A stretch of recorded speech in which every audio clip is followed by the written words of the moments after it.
Can I change? Just 1 second. 1 moment. 20 seconds.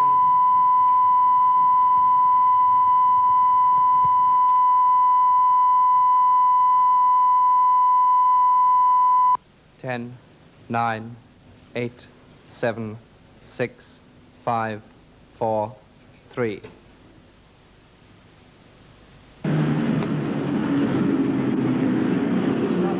And that was the consultant specialist.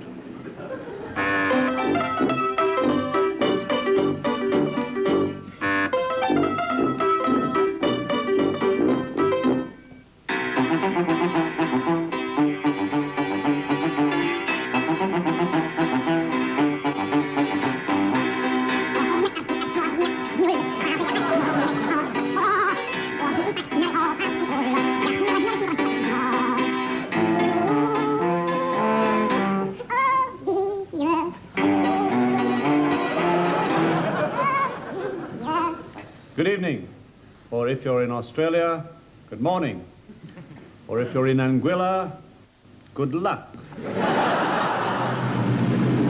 all stand for the national anthem.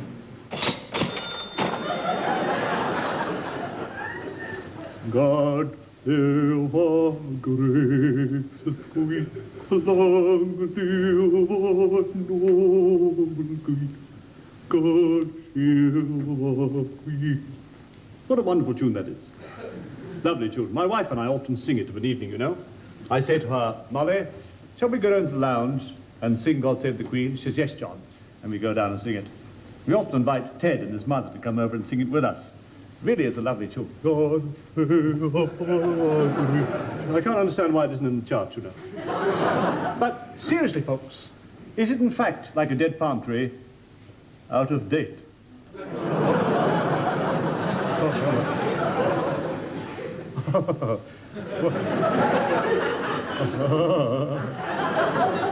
Well, I think I got the best out of that joke.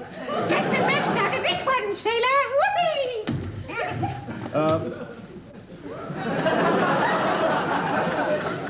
That was John Wells in a censored excerpt from the Mountbatten story. To find out whether people actually did stand for the national anthem, we tried this simple experiment. Example 1, Kew Gardens.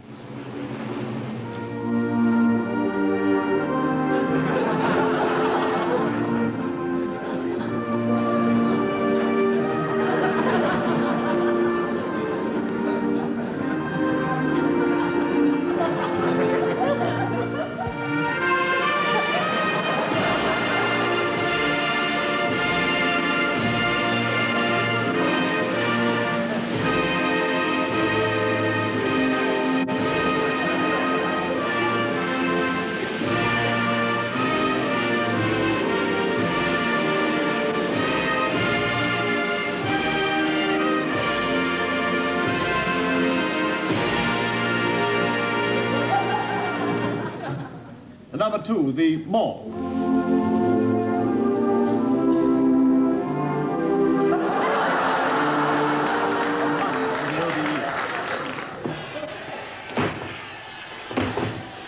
But then, suddenly, it's the Queen.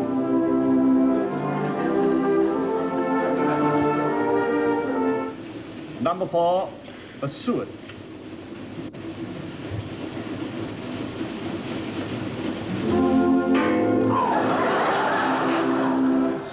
The services. The water board.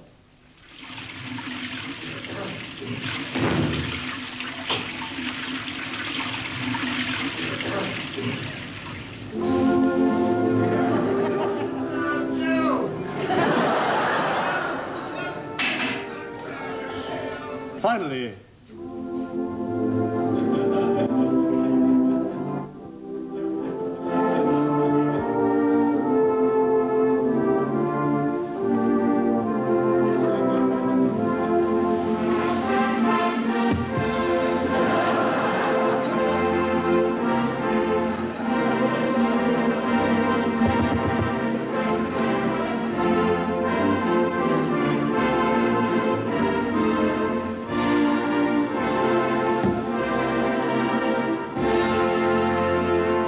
Well, there you see, those people who just won't. But most people generally do stand for the national anthem. What we can't understand is why they stand for Harold Wilson, Edward Heath, and Mrs. Enid Stone. I'm Enid Stone, and I'm 62. 62, isn't that wonderful, ladies and gentlemen? She's 62. Great big hand for Enid Stone, who's 62 and scratching on the grave. But what of those expatriates who are beyond the earshot of God Save the Queen? There they lie in the corner of some foreign suit that is forever England. We carry out a national anthem survey with Lord Louis Mountbatten, who'd taken time off from filming Ben-Hur with the cast of sailors. Hello, sailor. Using GPO national anthem detectors, we discovered that all people living in these areas here, there, and there were totally without GSTQ. God Save the Queen. Yes, we at the Foreign and Commonwealth Office decided to invent a pill which would make you hear the national anthem in your mind.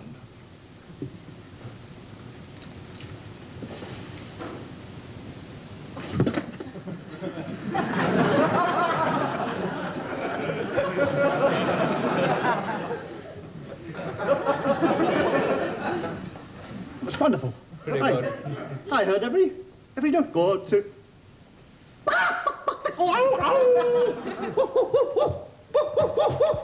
Of course, these national anthem pills have got very, very nasty side effects. But there are other far worse problems. Let us visit the National Anthem Addiction Center at Sandringham.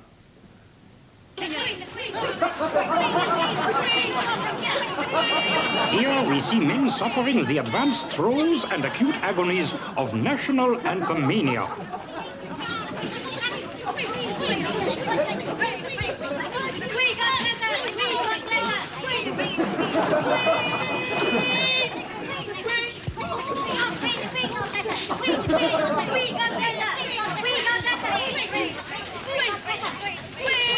These are the withdrawal symptoms of compulsive patriotism, even though these people have not heard the national anthem for 3 weeks. Fortunately, the GPO has come up with a dial and anthem service.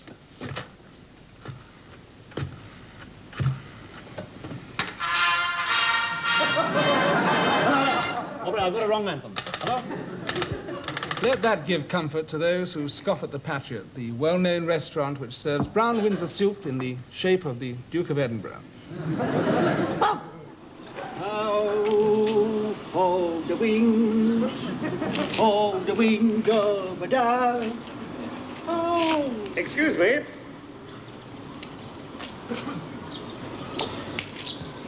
Yesterday, oh, my trouble seems so far away. Excuse me.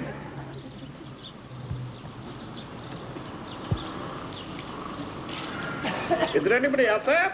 Hello? Yeah. Where are you? Inside. Inside? Yes. Inside what? The elephant. I'm inside the elephant. What? I don't believe you. You don't have to believe me. All I want you to do is to make a simple phone call.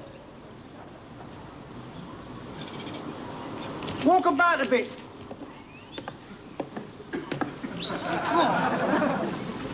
How'd you get in here then?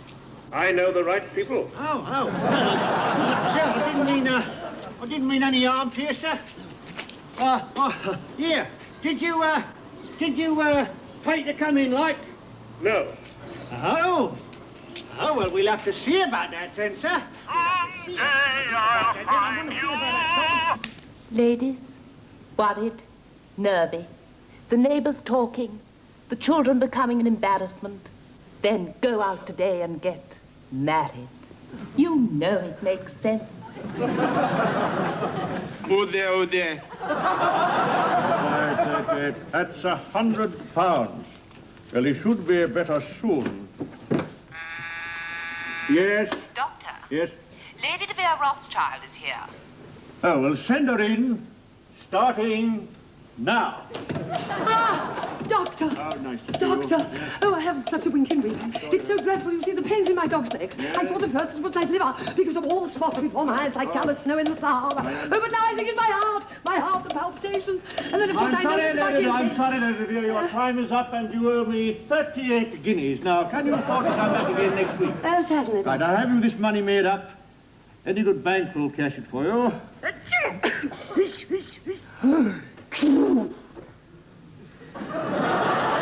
That was a series of well-known English sneezes played by Friar Balsam. The common cold is losing Britain 890,000 man-hours a week. That man is Barbara Castle. Under a new law, a cold can be prosecuted. Do you swear to raise your right hand and place your left hand upon the Holy Bible? I do.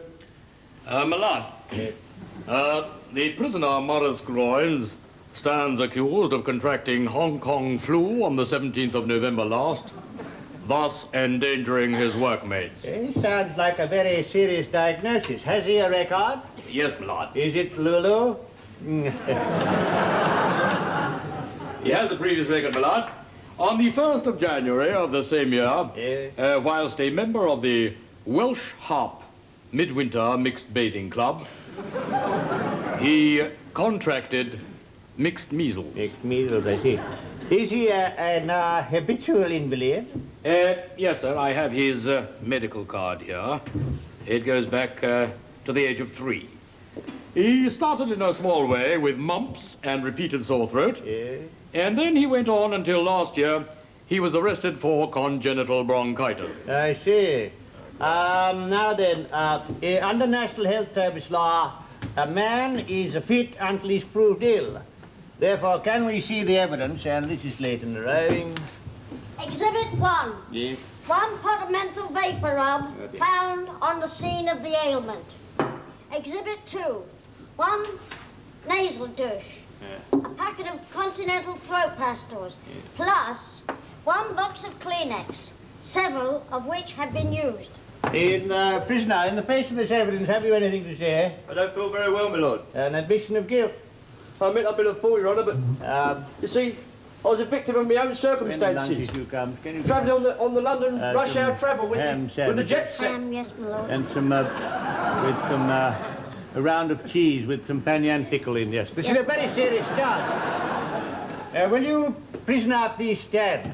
I am standing, Your Honour. Then will you stand on somebody else, then? Now then, Morris Grimes, you have grievously given Hong Kong flu to your landlady, Mrs. Crackle, and your workmates, Jim Plouffe, Arthur Needs, and Tom Things, and all the other lads on lathe number 4 at Woolwich Austin, who are now all in bed with Mrs. Crackle awaiting trial because of your evil influenza. Now then, I sentence you to be taken from here to the Hong Kong penal flu colony for a term of no less than 30 penicillin injections, and may the Lord have mercy on your butt.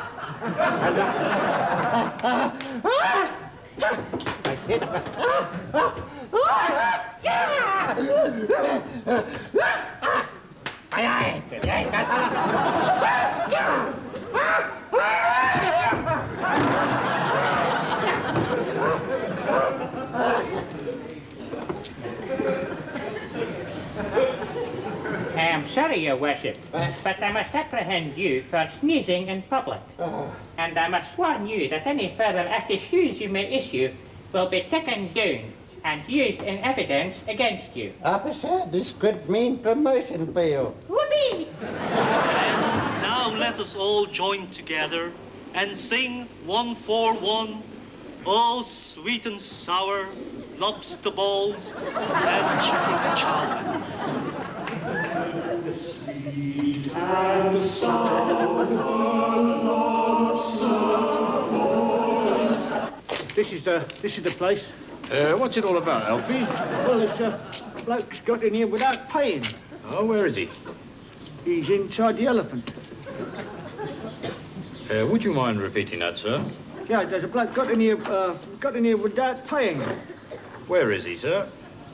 He's inside the elephant.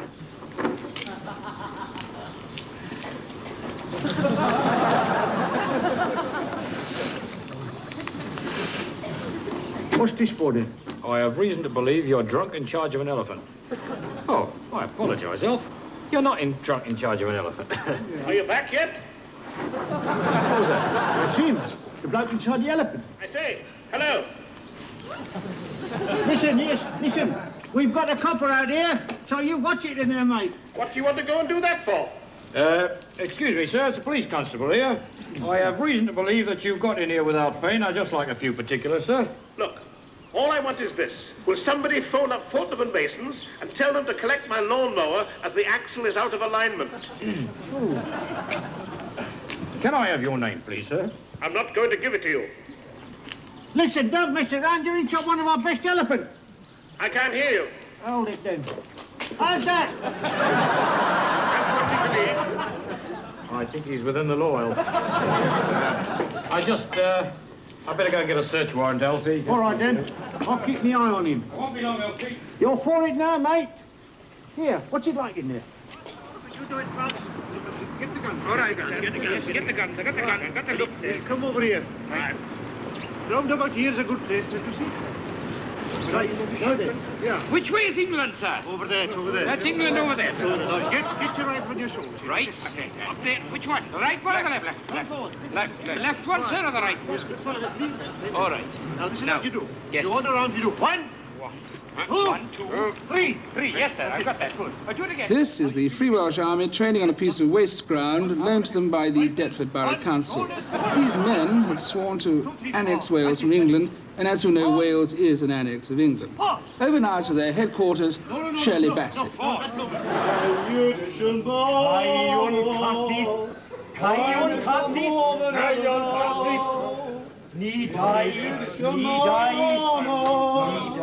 Here in this Welsh hut, in the very heart of Bethnal Green, the hardcore of the Free Welsh Army are secretly talking. Caiwn cathith ni dais canarfon ni yn barw minnam Iachida!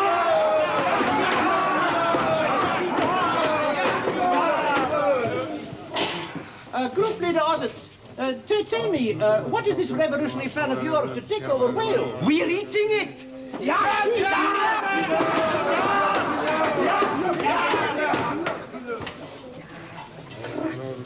When you say you're eating it, do you mean that literally? Oh, yes, boy, oh, yes. Spoon by spoon, shovel by shovel, acre by acre, county by county. We're eating it until it's all ours!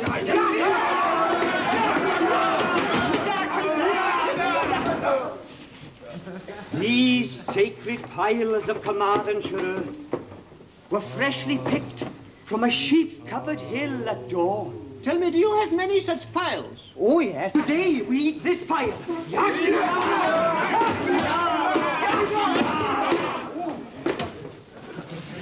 Tell me, is he a miner? No, he's 27. No, I mean, is he a coal miner? No, he's a wog. It doesn't come off, you see.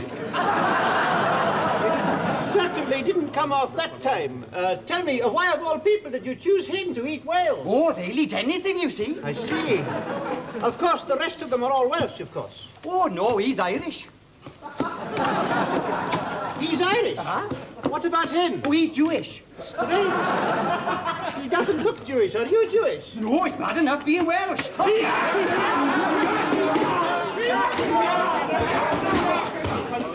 Now, it is the hour of Cymru. Oh, the sacred soil of Wales. The sacred soil of Wales? What does it taste like? Bloody awful, bloody awful. But tell me, does eating the sacred soil have any effect upon you? Oh, yes, you get much heavier, and the worms are happier. I see. Well, I've heard of the diet of worms, but this is ridiculous. Well, he's heard of the diet of worms, but that was ridiculous. But now tell me, what about the waters of Wales? Oh, we're drinking it. Drinking it? Huh? Here is a group leader attacking a lake. Here is yet another secret method of removing a lake from the iron heel of the English. This man, who in everyday life is just an ordinary minister of technicology, is a trained Welsh lake drinker. We see him now after 18 hours of continuous consumption. Of course, a task like this requires tremendous control and willpower. True. It's no good just drinking it, you see. I see. Where's he gone? He's gone for a leak. There you have it. And on that note, we say farewell to free Wales. Don't forget to get your free whale at your fishmongers today. Oh dear. Oh dear. Housewives, get your margarine on the HP and spread it over 2 years. 1, 2. You know it makes sense. Seen this notice before, sir? No! I've just got here. You've not read the notice, sir? Never! Have you? I've read the notice. Would you like to read it? No! I wouldn't. Afraid you have to, No. sir. Very well. I will.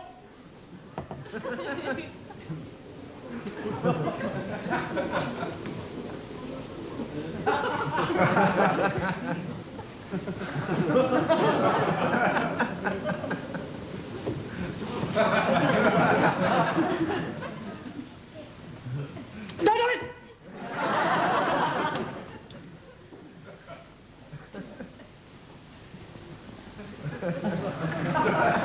You read the notice? No! Printed by City Gatehouse Printers, London. Right. Right, anything to declare, sir? No! Suitcase open, please. Why? You did read the notice? Of course I read the notice. Open. I read the notice! Open the suitcase, please. Why? I want to see what's inside. I can tell you what's inside. World War II. You did read the notice? Of course I read the notice. You held it up. Have you got a bad memory? No, sir. Have you got a bad memory? World War II. Open the suitcase, please. I told you what's inside. World War II. If you don't open the suitcase, sir, I'm afraid we shall have to force you to open. What? What? What's the matter, Scramson? What's the matter, Scramson? He won't open the suitcase, sir. Won't open the case? Has he read the notice? He's read the notice, sir. And it says nothing about World War II. No, it doesn't, sir. Would you open the case, please? Right.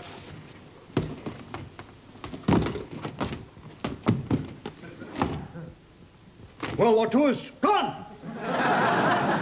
It's gone. It was dead, I tell you. Gone, it is. Yes, it's gone. World War II is there. Gone. Must have been an armistice. I wonder who won. I think you... You don't believe me, do you? Well, I'll tell you what. I've got World War I in my big portmanteau. I think you better come along with us, sir. No! You can come along with me!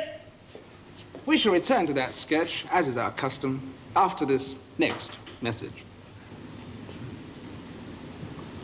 And now, here are tomorrow's football results.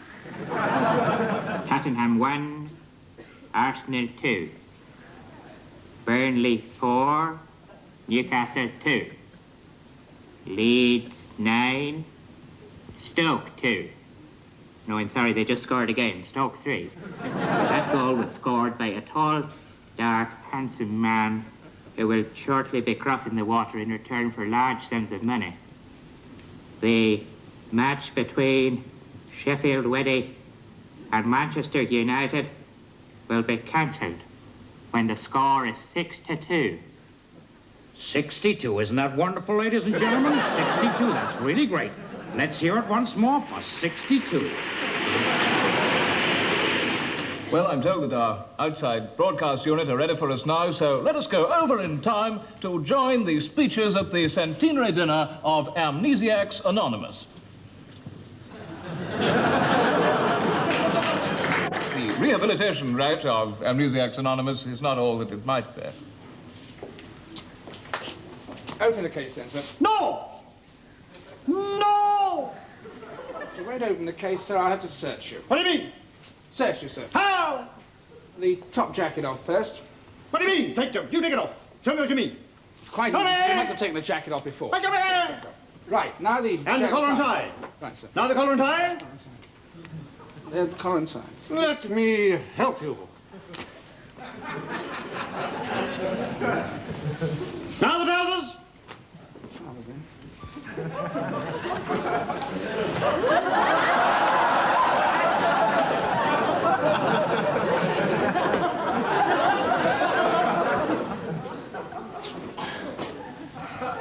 C of E. Right, close. No, I will not take my clothes off. Right, now, because I'll have to call the super. Call the super. Brown in the super. Ah, I see you've had him and all, have you? He won't open his case, he won't open his chalk, he didn't like the nylons I've echoed. Oh, don't worry, lad. The chief's flying back from a little business trip to Switzerland, especially to interview him. Ah, there he is now. I'm just flown back from a small business trip to Switzerland to interview him, and here he is now. Can you tell me what's inside that trunk? Follow on! Will you open it, please? Will you please open it? Right.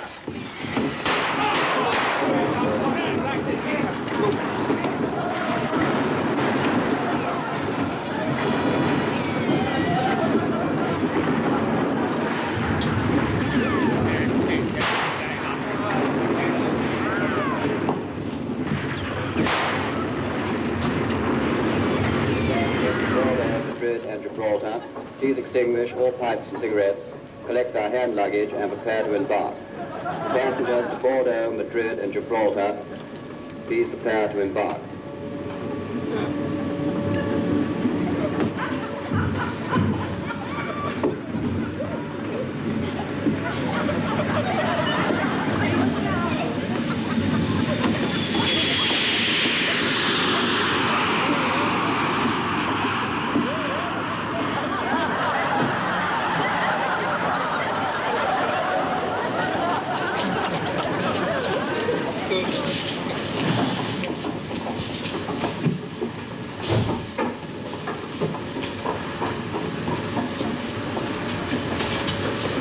What have you got in the hold all, madam? The head customs officer, who was just flying back from a little business trip to Sicily, from which he smuggled in 800 oyster watchers, 20,000 cigarettes, and a bullet wound contracted today from World War I. Nothing else? Nothing.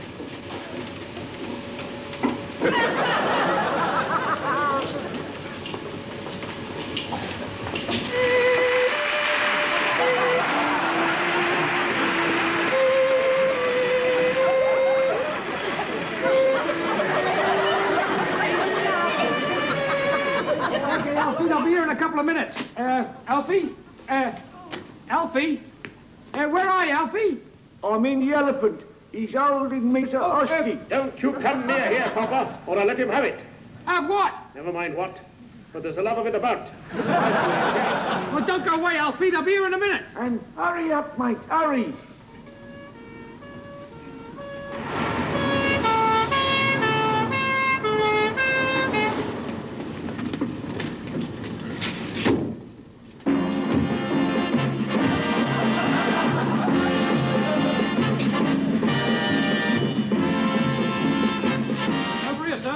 Where is he?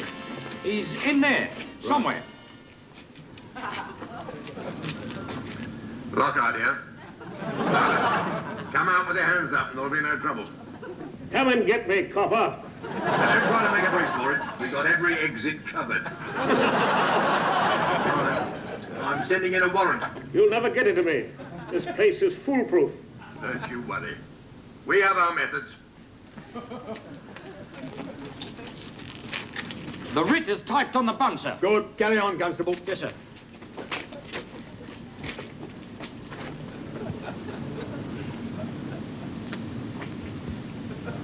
You swine! Now, here's a very cheap and simple way of getting rid of stains on bed clothing.